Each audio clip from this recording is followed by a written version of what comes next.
এখানে দেখতে পাচ্ছেন ঠাকুরের শ্রী ঠাকুরের বিগ্রহ। আমরা আছি পুরুলিয়ার সৎসঙ্গ বিহারে। আমরা এসে পৌঁছে গেছি শিবরাত্রির দিনে সকালবেলায় প্রত্যুষে। তাই এসেই আমরা খুব সুন্দর একটা নিরিবিলি নির্জন পরিবেশ পেয়েছি। চারিদিকে ফাঁকা, পাখির চারিদিকে ডাকছে। তো এই নিস্তব্ধ পরিবেশে আপনারা দেখতেই পাচ্ছেন যেরকম থাকে প্রত্যেকটা জায়গায় ঠাকুরের বিভিন্ন বয়সের ফটো এবং ঠাকুর পিতামাতা, পিতা শিবচন্দ্রজি, মাতা মনমোহিনী দেবী এবং ঠাকুরের বিভিন্ন বয়সের ফটো এখানে আপনারা দেখতে পাচ্ছেন। জায়গাটি একটু ছোট হলেও খুব সুন্দর পরিবেশ। কোলাহলমুক্ত, শহর থেকে অনেকটা দূরে এক অন্য জেলা পুরুলিয়া, যেখানে জানেন যে পুরুলিয়া অযোধ্যা পাহাড় বিখ্যাত এবং পলাশ ফুল, যার জন্য প্রায় গরমকাল বাদ দিয়ে সবাই এখানে আকৃষ্ট হন বিভিন্ন দর্শনীয় জায়গাগুলি ঘুরে দেখার জন্য। দেখতেই পাচ্ছেন। আর এখানে হচ্ছে প্রার্থনাও হয়, এই যে সব সেটিংটা রয়েছে প্রার্থনার সেটআপটা। আর আশেপাশটা বা ভেতরটা দেখাবো, বাইরেটা কোথায় রান্না হয়। তো ঠাকুরের এখানে সেই বিগ্রহ আছে, কিন্তু বড়মা বদ্দার বিগ্রহটা নেই, তাদের ছবি আছে। তো সেটা আমরা যাচ্ছি ঠাকুর দর্শনের পরে আমরা আপনাদের নিয়ে যাচ্ছি শ্রী শ্রী বড়মা ও শ্রী শ্রী বর্দাকে দর্শন ও প্রণামের জন্য। আমরা বেরিয়ে আসলাম। দেখছে তো, এই যে খুব সুন্দর জায়গা,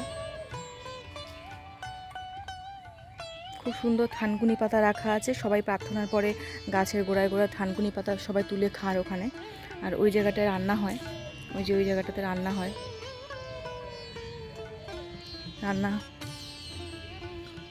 ওই জায়গাটায় রান্না হয় না, ওই জায়গাটা আপনারা দেখতে পাচ্ছেন, ওইখানটায় খুব সুন্দর রান্না হয়। এখন এখানে মাধ্যমিক পরীক্ষা বা উচ্চ মাধ্যমিক পরীক্ষা চলার জন্য এই উৎসবগুলো, যেহেতু 12ই ফেব্রুয়ারি এখানে উৎসব হয়, তো উৎসবগুলো জ্বালানি রাখাই আছে এখানে। উৎসবগুলো সব একসাথেই হয়ে গেছে, আর ঠাকুরবাড়ির নির্দেশে এই উৎসবগুলো সব একসাথে করে দেওয়া হয়েছে। এবং আর এখানে হচ্ছে, এইটা হচ্ছে গেস্ট হাউস। এখানে কেউ আসলে বা ডিপি কাজের জন্য কেউ আসলে পরে এখানে আপনাদের ব্যবস্থা করে দেওয়া হয়। আর ঠাকুর পরিবারে থাকার জন্য হচ্ছে ওই বিল্ডিংটা, ঠাকুর পরিবারদের থাকার জন্য এই বিল্ডিংটা রয়েছে। খুব সুন্দর আম গাছ এখানে দেখতে পাচ্ছেন। তার আগে আমি একটু আপনাদেরকে শ্রী শ্রী বড়মা ও শ্রী শ্রী বর্দার দর্শনে নিয়ে যাচ্ছি। একটু দূর থেকে হেঁটে গেলে আপনারা বুঝতে পারবেন, তাই আমি সঙ্গে সঙ্গে ওখানে চলে যাইনি বিগ্রহর পরেই। তো আশা করা যাচ্ছে খুব শীঘ্রই হয়ে যাবে এখানে বিগ্রহ,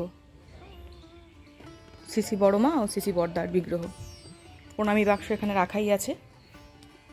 শ্রী শ্রী বড়মা,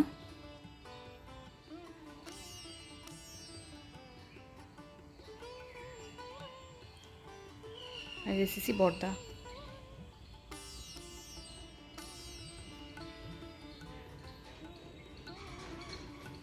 এবার একটু অন্য সাইডে নিয়ে যাব দেখানোর জন্য, তো আপনারা দেখতেই থাকুন। আমার কথা দেওয়া মতো আমি চলে এসেছি আবারও একটা অন্য জেলায় আপনাদেরকে দর্শন করার জন্য।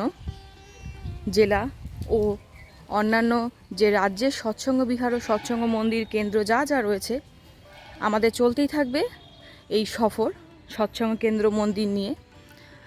ঠাকুরের কথাতে বলাই আছে, আপনারা জানেন যে প্রত্যুষে প্রাতকালীন বিনতি প্রার্থনা, আর তারপরেই হচ্ছে থানকুনি পাতা, 2-3টে খেয়ে জল খাওয়া। তো এই হচ্ছে আমাদের প্রত্যেক দিনের নিত্যকর্ম, এবং এইগুলো দিয়েই শুরু হয় আমাদের দিনটি। এই দেখুন মন্দিরের চূড়া, মন্দিরের বাইরেটা।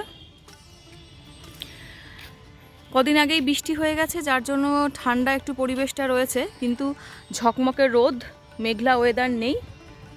আর যেটা আপনাদের ভেতরে আমি দেখাচ্ছিলাম, এই যে সেটা বাইরে মন্দিরের চূড়াটা। এবং থানকুনি পাতাগুলো দেখুন কি সুন্দরভাবে এখানে লাগানো হয়েছে। থানকুনি পাতা এই দেখুন,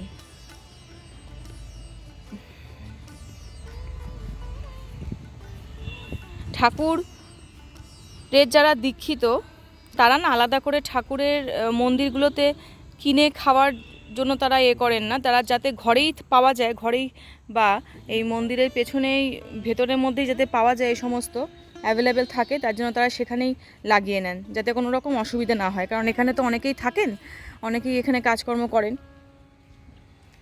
এই মন্দিরটা তো সবাইকে নিয়েই, একজনকে নিয়ে না, কেউ রান্নায় করেন, কেউ আপনার ইষ্ট কাজে, বিভিন্ন কাজে যারা সহযোগিতা করেন, তো তাদের সবার জন্য ব্যবস্থা এখানে আছে।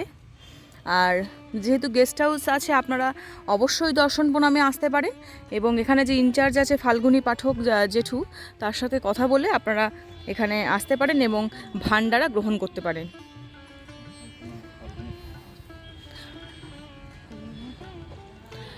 একটু দুঃখিত, আমি নামটা একটু ভুল বলেছি, ওনার সারনেমটা ফাল্গুনী মাহাতো, ফাল্গুনী মাহাতো জেঠু। এই যে সব দেবদারু গাছগুলো এখানে, এই যে বাইরে থেকে দেখালাম, এখানেই শ্রী ঠাকুরের বিগ্রহ রয়েছে। আর এই যে ইদারা, এখান থেকে জল সংগ্রহ করা হয়। এরকম ইদারা আমি দেওঘরে বহু জায়গায় দেখেছি, যেহেতু আমার বাবা দেওঘরেই থাকতেন এবং তপবনের ছাত্র ছিলেন 75-এর, তো ইদারাগুলো দেওঘরে অনেকই দেখা যায়। নন্দন পাহাড়ের দিকে বিভিন্ন বাণী রয়েছে, বিভিন্ন ভাষায় দেওয়া। আর এই যে খুব সুন্দর আম গাছে মুকুলও হয়েছে, এখন তো মুকুলেরই সময়। নিরিবিলি শান্ত পরিবেশ, আপনারা যদি চান জায়গাটি ঘুরতে এবং দেখতে আসতে, অবশ্যই আসতে পারেন। তবে যোগাযোগ করে আসবেন, না যোগাযোগ করে আপনারা না আসাই ভালো। এই দেখুন কি সুন্দর। আপনাদের যদি কমেন্টে কিছু জিজ্ঞাসা করার থাকে আমাকে নিশ্চয়ই কমেন্ট করবেন, আর আমি যেটুকু জানি আপনাদেরকে বলে দেবো। যদি কোনো অসুবিধা হয় নিশ্চয়ই আমাকে জিজ্ঞাসা করতে পারেন, কোনো জিজ্ঞাসা থাকলে।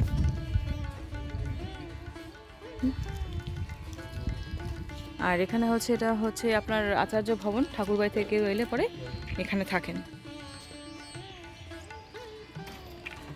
আর ঢোকার জায়গাটা হচ্ছে এন্ট্রান্সটা ওই দিক দিয়ে, হচ্ছে আপনার এন্ট্রান্সটা। আশা করি আপনাদের সামনে ভিডিওটি আমি তুলে ধরতে পারলাম সুন্দর করে। এরপরে যদি আপনাদের কিছু আরও জায়গায় জিজ্ঞাসা থাকে বা কিছু বলার থাকে, আপনারা অবশ্যই আমাকে কমেন্ট বক্সে কমেন্টে লিখে জানাবেন, আমি আপনাদের উত্তর দেব। তো নতুন জায়গায় নতুন এক সৎসঙ্গ বিহার নিয়ে 2024-এ আমরা 8ই মার্চ শুক্রবার ঠাকুরের জন্মবারে খুব সুন্দর একটা মুহূর্তে শিবরাত্রির দিনে আপনাদের সামনে এই সৎসঙ্গ বিহারের পুরো বৃত্তান্তটি তুলে ধরলাম। ভালো লাগলে লাইক, কমেন্ট ও শেয়ার করার অনুরোধ রইল, আর আমার চ্যানেলটি সাবস্ক্রাইব করারও অনুরোধ রইল। সবাই সুস্থ ও ভালো থাকবেন পরমপিতার আশীর্বাদে। সবাইকে জানাই আমার প্রণাম ওরা আনন্দিত জয়গুরু। এই জায়গাটি হলো পুরুলিয়ার সৎসঙ্গ বিহারে পাবলিশিং হাউস। যেরকম আপনারা জানেন দেওঘরে ওষুধপত্র, বই সব কিছু পাওয়া যায় এবং ইষ্টবিতি জমা নেওয়া হয়, ইষ্টার্ঘ্য। দেখুন এখানে লেখা আছে ইষ্টার্ঘ্য জমা নেওয়ার সময় সকাল 8টা থেকে 10টা। এখানে এসে যদি আপনাদের কিছু বই বা ওষুধের দরকার পড়ে, আপনারা এখানে অবশ্যই যোগাযোগ করতে পারেন। প্রত্যেকটি ঘরেই কোনো না কোনো দাদা রয়েছেন দায়িত্বে, তো তাদের সাথে কথা বলে নেবেন। এবং অনলাইনে যে এখন ইষ্টবিতি পাঠানোর যে প্রসেসিংটা, সেটাও এখানে সুন্দরভাবে দেওয়া হয়েছে। যারা চান যে আমরা বাড়িতে বসে অনলাইনে পাঠাবো, তারাও পাঠাতে পারেন। আর যারা মনে করছেন যে এখানে এসে জমা করবে নিজে হাতে, সেটাই করতে পারেন।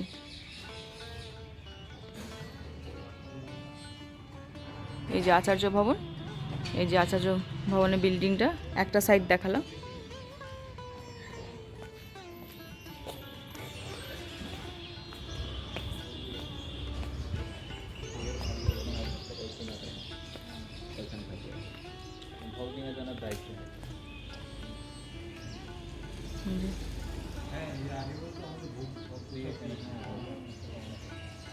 নিচে আচার্য ভবন।